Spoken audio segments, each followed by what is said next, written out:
Today we're gonna go over my top 3 plugins within the MPC.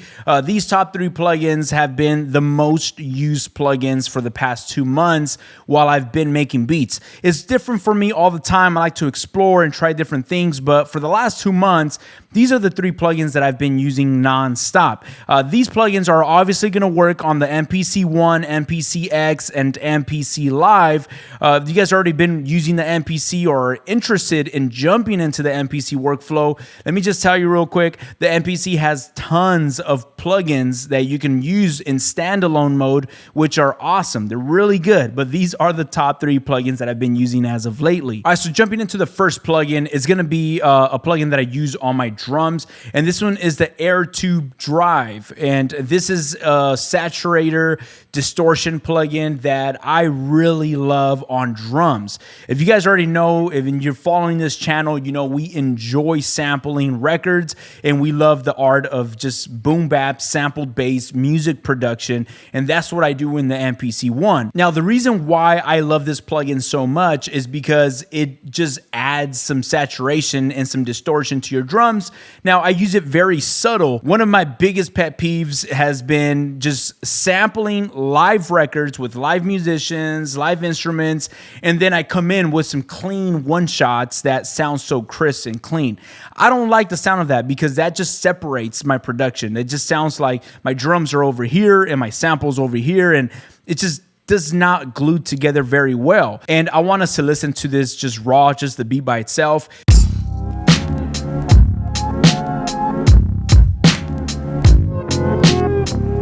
So these drums are obviously, there's live drums. These are not one shots that are just very clean, as you guys can hear. Now what I'm gonna do is I'm gonna solo those drums, so we are only hearing the drums. And I'm gonna go to my inserts, and real quick, if you guys are new to the MPC, in order to pop this page open, hit this little eyeball icon, and then go on your 4 pads. You will see an option where it shows 4 pads, and right here, whatever insert you plug in right now, while you're selected on the 4 pads, you're gonna add this plugin to your entire drum program, which is everything that's inside my kick, snare, hi-hat. In there, I'm gonna go to my inserts, and on my insert 1, I'm gonna go ahead and turn this on. I have the Air Drive. The Air Drive, you guys can access that under your harmonics section. Go down and you'll see Air Drive. Hit this little pencil icon and you only have 4 different parameters, which I love. You guys already know the less parameters, the more I have fun just playing around with these parameters. You guys just have to go ahead and play around with these parameters while you're listening to your drums, so you can see or listen to what types of changes you're making to your drums.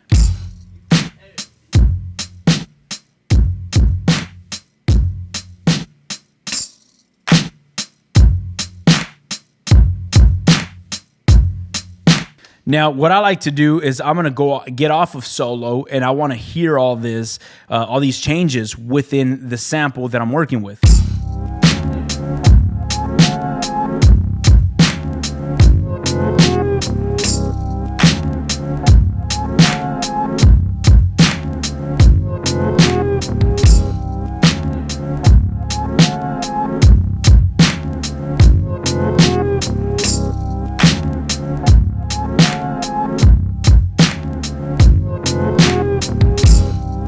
Yeah. So without it, it just feels a little more far away. It sounds a little more weak, but when I engage it, it just brings up those drums. It's almost like it wakes them up, and now they're like making some noise. So I definitely like that. That's a plugin that I've been using, honestly. I've just been throwing that on my entire drum program nonstop because, like I mentioned, I love the texture that is adding. Now, when you saturate your drums, it is going to take away a little bit of the low end, but it adds some punch, which I like to sacrifice some of that low end just so I can feel the slap a little better. So that's something that I've been really enjoying within the MPC. So going on to the next plugin, and this is by far like a plugin that I highly recommend. You guys don't have to use this exact plugin, but I recommend you guys check out an EQ on the MPC. There's a few different EQs on the MPC, but by far this one has been my favorite EQ that they have right here. And right now I have this sample. I'm gonna put this EQ on this sample, and it's the Air Parametric EQ. Right now I have it engaged, but I have not messed with any parameters.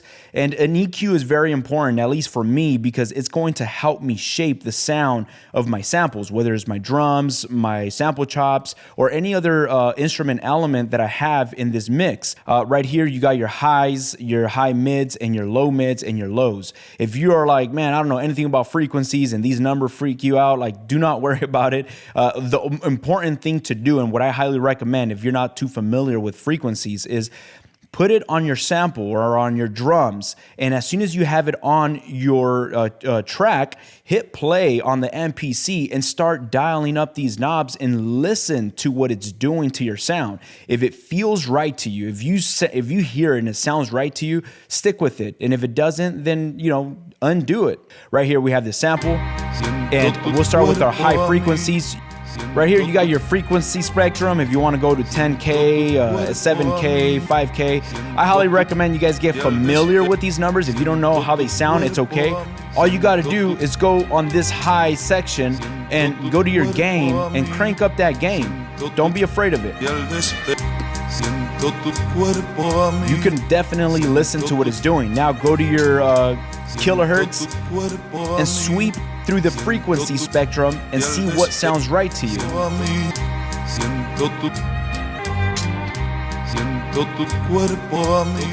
Like around 5K, that's where it's adding a little bit of air to my sample, which I like. And over here, you're gonna see you have your shelf and your bell. Right now I have it as a shelf, and if you want to switch it to a bell curve, now it's shaped in as a bell. Again, if you don't know the difference between the shelf and a bell, do not worry about it. Like I mentioned, just listen to it. So now, this is how it sounds with the changes that I've made. That's off. It sounds boring, it sounds boxy and muddy.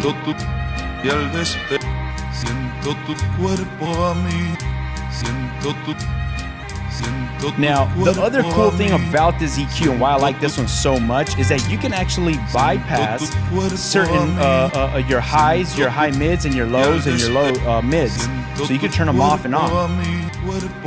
That's really cool. So like you have a little more control on how you want to listen to this EQ, and it gives you a lot more flexibility versus other EQs that I've seen. So this is my go-to EQ. I really love this EQ when it comes down to shaping my audio. Now for my last plugin, this plugin is honestly, it's just a plugin that I put on my master bus, and this is a really cool plugin if you're mixing and mastering within your MPC. It's the Air Compressor. So if you guys are mixing in the MPC, I highly recommend to use this Air Compressor.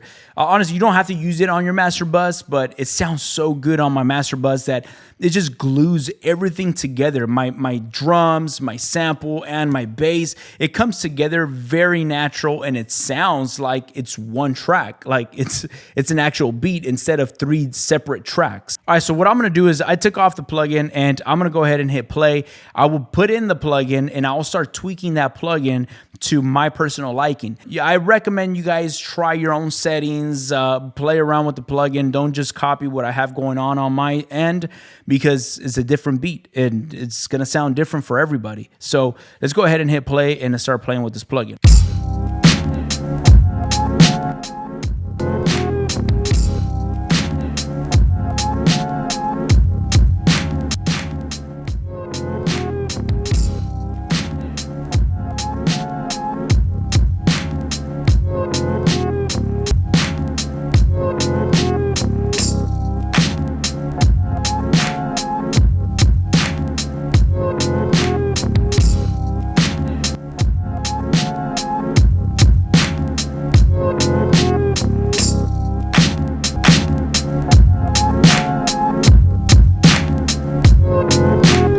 All right, that sounds awesome to me. Now, I don't know if you guys noticed, but I go very drastic. I push my threshold down, and it's so, like, obviously it's overly compressed, but I like to adjust my parameters while I'm listening to this entire mix overly compressed. Now, I'm not going to leave it like that, but I like to adjust my attack and my release while my threshold is crushing the entire mix, because I can really listen to what my attack is doing and my release is doing. Once I adjust my attack and release, then I go back into my threshold and I bring it back down where it's not, so compressed.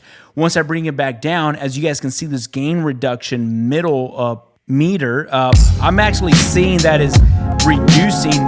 I mean, there's not an exact number, but it's like about 3 to 4 dB of gain reduction. And then I'm coming over here to my output and I'm compensating for those 2 to 3 dB that I'm reducing. So it could kind of match the levels.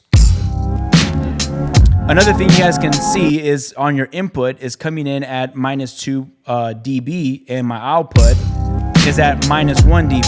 So you could kind of match your output as you're looking at your input. Now, I'm going to go ahead and A/B this so we can listen to this with and without and see what we have achieved with this compression.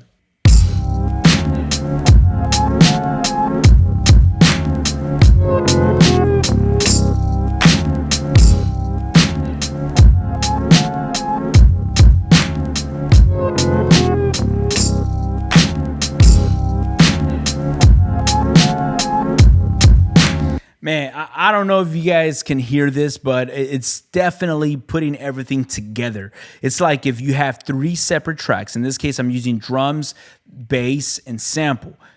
They're pretty separate. They're all over the place. But when you add this this air compressor, it's just tying it up a little bit more. I don't want this to sound like a total different song. I just want these minor adjustments so it could help me with what I'm already doing. And that's what I feel. Now, I want to know down in the comments, what's your favorite plugin that I might not have covered within the MPC, because there's so many plugins and I've not covered each and every one of these plugins. Also, there's a video that I did I want you to check out right here if you actually want to mix and master an entire song just within the MPC. So make sure you click this video right here to mix and master an entire song within the MPC, and I'll catch you right there.